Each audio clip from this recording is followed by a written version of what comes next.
ಎಲ್ಲ ನಾಗರಿಕರಿಗೆ ಸುಸ್ವಾಗತ. ಈ ವಿಡಿಯೋದಲ್ಲಿ ನಾಗರಿಕರು ತಮ್ಮ ಆಸ್ತಿಗಳಿಗೆ ಆನ್ಲೈನ್ನಲ್ಲಿ ಈ ಖಾತಾ ಪಡೆಯಲು ಹೇಗೆ ಅರ್ಜಿ ಸಲ್ಲಿಸಬೇಕೆಂದು ತಿಳಿಸಿಕೊಡಲಾಗುವುದು. ಮೊದಲಿಗೆ ನಾಗರಿಕರು www.easti.karnataka.gov.in ಭೇಟಿ ನೀಡಬೇಕಾಗುತ್ತದೆ. ಪರದೆಯ ಬಲಬದಿಯಲ್ಲಿ ಇಂಗ್ಲಿಷ್ ಅಥವಾ ಕನ್ನಡ ಭಾಷೆಯನ್ನು ಆಯ್ಕೆ ಮಾಡಿಕೊಳ್ಳಬಹುದು. ನಂತರ ಕರ್ನಾಟಕ ರಾಜ್ಯದ ಎಲ್ಲ ಜಿಲ್ಲೆಗಳ ಜಿಲ್ಲಾವಾರು, ನಗರ ಸ್ಥಳೀಯ ಸಂಸ್ಥೆವಾರು ಹೆಸರುಗಳು ಈ ಪಟ್ಟಿಯಲ್ಲಿ ಲಭ್ಯವಿದ್ದು, ತಮ್ಮ ಆಸ್ತಿಗೆ ಸಂಬಂಧಿಸಿದ ನಗರ ಸ್ಥಳೀಯ ಸಂಸ್ಥೆಯನ್ನು ಆಯ್ಕೆ ಮಾಡಿಕೊಳ್ಳುವುದು. ಈ ಪರದೆಯಲ್ಲಿ ನಾಗರಿಕರು ತಮ್ಮ ಆಸ್ತಿಗೆ ಸಂಬಂಧಿಸಿದ ವಿವರಗಳನ್ನು EPID, ಮಾಲೀಕರ ಹೆಸರು ಅಥವಾ ಖಾತಾ ಸಂಖ್ಯೆ ದಾಖಲಿಸುವ ಮೂಲಕ ಹುಡುಕಿಕೊಳ್ಳಬಹುದು. ನಂತರ ನಿಮ್ಮ ಆಸ್ತಿಯ ಡ್ರಾಫ್ಟ್ ಖಾತಾವನ್ನು ಡೌನ್ಲೋಡ್ ಮಾಡಿಕೊಳ್ಳಬಹುದು. ಡ್ರಾಫ್ಟ್ ಖಾತಾವನ್ನು ನಗರ ಸ್ಥಳೀಯ ಸಂಸ್ಥೆಗಳು ಆಸ್ತಿ ಕಣಜ ತಂತ್ರಾಂಶದಲ್ಲಿ ದಾಖಲಿಸಿರುವ ಮಾಹಿತಿಗಳ ಆಧಾರದ ಮೇಲೆ ಸೃಜಿಸಲಾಗಿರುತ್ತದೆ. ಸದರಿ ಡ್ರಾಫ್ಟ್ ಖಾತಾವನ್ನು ಪರಿಶೀಲಿಸಿಕೊಳ್ಳುವುದು. ನಂತರ ಅಂತಿಮ ಈ ಖಾತಾ ಪಡೆಯಲು ನಿಮ್ಮ ಆಸ್ತಿಗಳ ದಾಖಲಿತ ಮಾಹಿತಿಯೊಂದಿಗೆ ಅಗತ್ಯವಿರುವ ಹೆಚ್ಚುವರಿ ಮಾಹಿತಿಯನ್ನು ದಾಖಲಿಸಿ ಈ ಖಾತಾ ಪಡೆಯಲು ಕ್ಲಿಕ್ ಹಿಯರ್ ಮೂಲಕ ಮುಂದುವರಿಯುವುದು. ನಿಮ್ಮ ಮೊಬೈಲ್ ಸಂಖ್ಯೆಯನ್ನು ದಾಖಲಿಸಿ OTP ಪಡೆದು ನೋಂದಾಯಿಸಿಕೊಳ್ಳಬೇಕು. ನಂತರ ಸದರಿ ಆಸ್ತಿಗೆ ನೀವು ಈಗಾಗಲೇ ಈ ಖಾತಾ ಪಡೆದುಕೊಂಡಿದ್ದರೆ ಹೌದು ಅಥವಾ ಎಸ್ ಎಂದು, ಅಥವಾ ಈ ಖಾತಾ ಪಡೆದುಕೊಳ್ಳದಿದ್ದರೆ ಇಲ್ಲ ಅಥವಾ ನೋ ಎಂದು ಆಯ್ಕೆ ಮಾಡಿಕೊಳ್ಳುವುದು. ಒಂದು ವೇಳೆ ನೀವು ಈಗಾಗಲೇ ಈ ಖಾತಾ ಪಡೆದುಕೊಂಡಿದ್ದರೆ ಹೌದು ಅಥವಾ ಎಸ್ ಎಂದು ಆಯ್ಕೆ ಮಾಡಿಕೊಂಡು ಪರಿಶೀಲಿಸು ಎಂದು ಕ್ಲಿಕ್ ಮಾಡಿ ತಮ್ಮ ಆಸ್ತಿಯ ವಿವರಗಳನ್ನು ಪರಿಶೀಲಿಸಿ ಸಲ್ಲಿಸುವುದು. ಒಂದು ವೇಳೆ ಸದರಿ ಆಸ್ತಿಗೆ ಈ ಖಾತಾ ಪಡೆದುಕೊಳ್ಳದಿದ್ದರೆ ಇಲ್ಲ ಅಥವಾ ನೋ ಎಂದು ಆಯ್ಕೆ ಮಾಡಿ ಮುಂದುವರಿಯಿರಿ. ನಂತರ ನಾಗರಿಕರು ತಮ್ಮ ಆಸ್ತಿಗೆ ಸಂಬಂಧಿಸಿದ ಸಾಮಾನ್ಯ ಮಾಹಿತಿಯನ್ನು ಪರಿಶೀಲಿಸಿಕೊಳ್ಳುವುದು. ಈ ಮಾಹಿತಿಯನ್ನು ನಗರ ಸ್ಥಳೀಯ ಸಂಸ್ಥೆಗಳು ಆಸ್ತಿ ಕಣಜ ತಂತ್ರಾಂಶದಲ್ಲಿ ದಾಖಲಿಸಿರುವ ಮಾಹಿತಿಗಳ ಆಧಾರದ ಮೇಲೆ ನಮೂದಿಸಲಾಗಿರುತ್ತದೆ. ಸದರಿ ಮಾಹಿತಿ ತಪ್ಪಾಗಿದ್ದಲ್ಲಿ ತಿದ್ದು ಎಂದು ಕ್ಲಿಕ್ ಮಾಡಿ ಮಾಹಿತಿಯನ್ನು ಸರಿಪಡಿಸಿಕೊಳ್ಳಲು ಅವಕಾಶ ಕಲ್ಪಿಸಲಾಗಿದೆ. ನಂತರ ಸ್ವತ್ತಿನ ತರಹೆ ಆಯ್ಕೆ ಮಾಡಿಕೊಳ್ಳಿ. ಒಂದು ವೇಳೆ ಸ್ವತ್ತಿನ ತರಹೆ ಕಟ್ಟಡ ಆಗಿದ್ದರೆ ಕಟ್ಟಡ ಅಥವಾ ಬಿಲ್ಡಿಂಗ್ ಎಂದು ಆಯ್ಕೆ ಮಾಡಿ ಒಳಚರಂಡಿ, ಮೂಲೆ ನಿವೇಶನ ಹಾಗೂ ಸ್ವತ್ತಿನಲ್ಲಿರುವ ಘಟಕಗಳ ಅಂದರೆ ಕಟ್ಟಡಗಳ ಸಂಖ್ಯೆಗಳ ಮಾಹಿತಿ ಸಲ್ಲಿಸಿ ಉಳಿಸಿ ಮತ್ತು ಮುಂದೆ ಎಂಬುದನ್ನು ಕ್ಲಿಕ್ ಮಾಡುವುದು.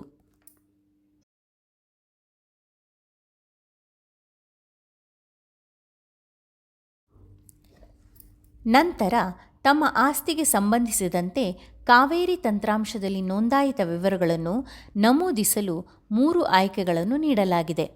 1. ನೋಂದಣಿಯು 1/4/2004 ಸಾಲಿನ ನಂತರ ಆಗಿದ್ದಲ್ಲಿ ನೋಂದಣಿ ಸಂಖ್ಯೆಯನ್ನು ನಮೂದಿಸಬೇಕು. 2. 1/4/2004 ಸಾಲಿನ ಪೂರ್ವ ನೋಂದಣಿ ಆಗಿದ್ದಲ್ಲಿ ಹಕ್ಕು ನಿರೂಪಿಸುವ ದಾಖಲೆಗಳನ್ನು ಅಪ್ಲೋಡ್ ಮಾಡಬೇಕು. 3. ನೋಂದಾಯಿತ ಹಕ್ಕು ನಿರೂಪಿಸುವ ದಾಖಲೆ ಇರುವುದಿಲ್ಲ. ತಮ್ಮ ಆಸ್ತಿಗೆ ಸಂಬಂಧಿಸುವ ಆಯ್ಕೆಯನ್ನು ಸೆಲೆಕ್ಟ್ ಮಾಡಿಕೊಳ್ಳುವುದು. ಒಂದು ವೇಳೆ ನೋಂದಣಿಯು 1/4/2004 ಸಾಲಿನ ನಂತರ ಆಗಿದ್ದಲ್ಲಿ ನಾಗರಿಕರು ನೋಂದಣಿ ಸಂಖ್ಯೆಯನ್ನು ನಮೂದಿಸಿ ಕಾವೇರಿ ತಂತ್ರಾಂಶದಿಂದ ಡಾಕ್ಯುಮೆಂಟ್ ಡೇಟಾವನ್ನು ಪಡೆದು ಮುಂದುವರಿಸುವುದು.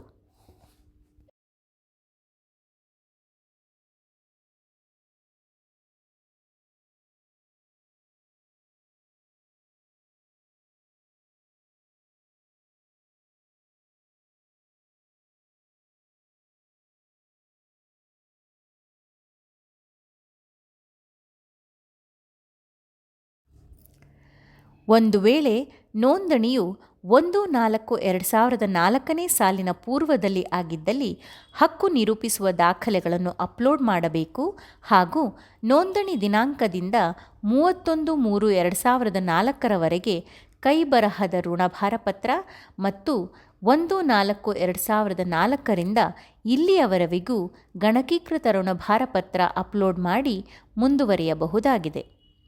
ನೋಂದಾಯಿತ ಹಕ್ಕು ನಿರೂಪಿಸುವ ದಾಖಲೆ ಇರುವುದಿಲ್ಲ ಕಲಮನ್ನು ಆಯ್ಕೆ ಮಾಡಿದ್ದಲ್ಲಿ ಸ್ವತ್ತಿನ ಒಟ್ಟು ವಿಸ್ತೀರ್ಣವನ್ನು ಕಡ್ಡಾಯವಾಗಿ ದಾಖಲಿಸಿ ಮುಂದುವರೆಯಬಹುದಾಗಿದೆ.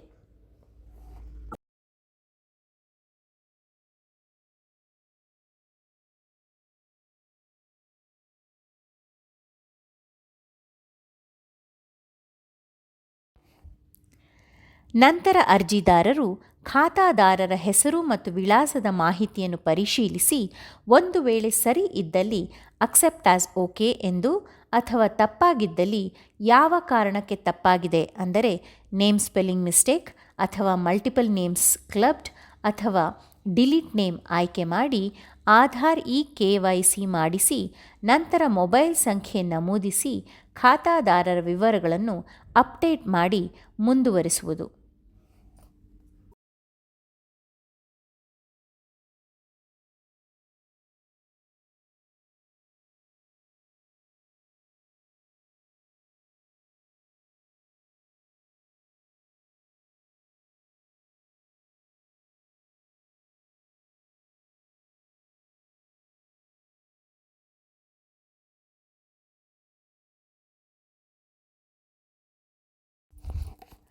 ನಂತರ ಅನುಭೋಗದಾರರ ವಿವರಗಳನ್ನು ನಮೂದಿಸಿ ಮುಂದುವರಿಯುವುದು.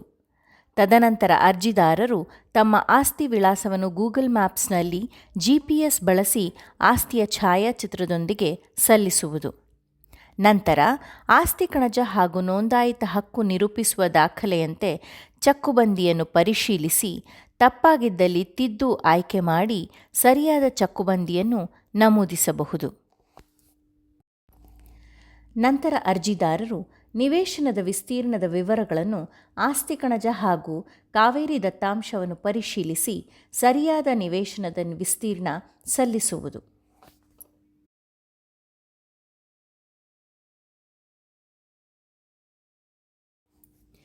ತದನಂತರ ಕಟ್ಟಡಕ್ಕೆ ಸಂಬಂಧಿಸಿದ ಮಾಹಿತಿ ಅಂದರೆ ಮಹಡಿ ಸಂಖ್ಯೆ, ಉಪಯೋಗ, ಬ್ಲಾಕ್ ಹೆಸರು, ಕಟ್ಟಡದ ವಿಸ್ತೀರ್ಣ, ನಿರ್ಮಾಣದ ವರ್ಷ, ಬಳಕೆ ವರ್ಗ, ಕಟ್ಟಡದ ಮೇಲ್ಛಾವಣಿ ವಿಧ ಹಾಗೂ ಇತರೆ ಮಾಹಿತಿಯನ್ನು ಕಟ್ಟಡದ ಮಹಡಿವಾರು ಸಲ್ಲಿಸುವುದು.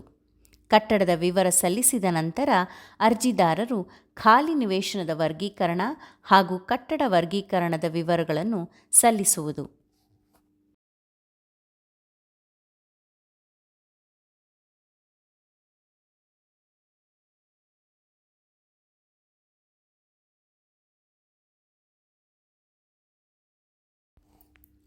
ಅರ್ಜಿದಾರರು ಆಸ್ತಿಗೆ ಸಂಬಂಧಿಸಿದ ಮೂಲ ದಾಖಲೆಗಳನ್ನು ಅಪ್ಲೋಡ್ ಮಾಡುವುದು. ತದನಂತರ ಒಂದು ವೇಳೆ ಮಾಲೀಕರ ಹೆಸರುಗಳು ಹೊಂದಿಕೆಯಾಗದ ಸಂದರ್ಭದಲ್ಲಿ ಸೂಕ್ತ ಕಾರಣದ ವಿವರಗಳನ್ನು ನಮೂದಿಸುವುದು.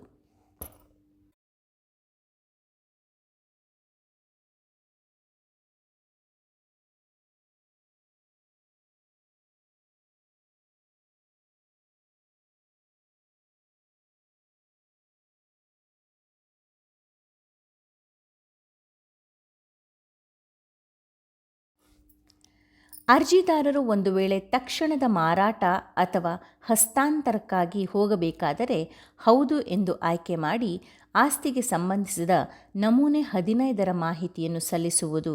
ಇಲ್ಲವಾದಲ್ಲಿ ಇಲ್ಲ ಎಂದು ನಮೂದಿಸಿ ಅರ್ಜಿಯನ್ನು ಸಲ್ಲಿಸುವುದು.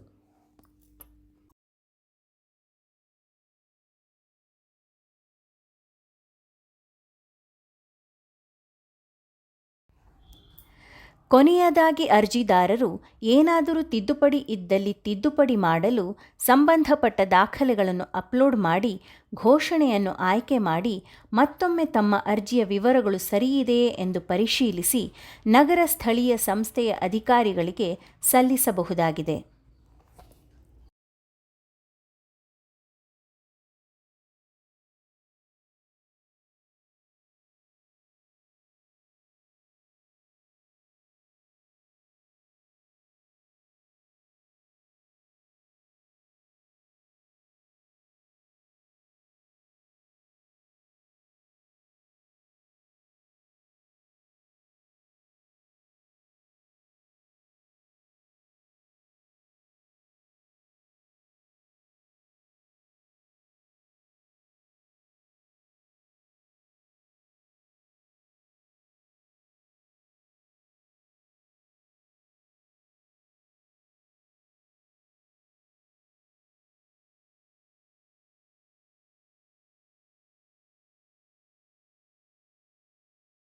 ಇಲ್ಲಿಯವರೆಗೆ ಈ ಆಸ್ತಿ ಪೋರ್ಟಲ್ನಲ್ಲಿ ಕಟ್ಟಡದ ವಿವರಗಳನ್ನು ಹೇಗೆ ಸಲ್ಲಿಸಬೇಕು ಎಂದು ತಿಳಿಸಿಕೊಟ್ಟಿದ್ದೇವೆ. ಧನ್ಯವಾದಗಳು.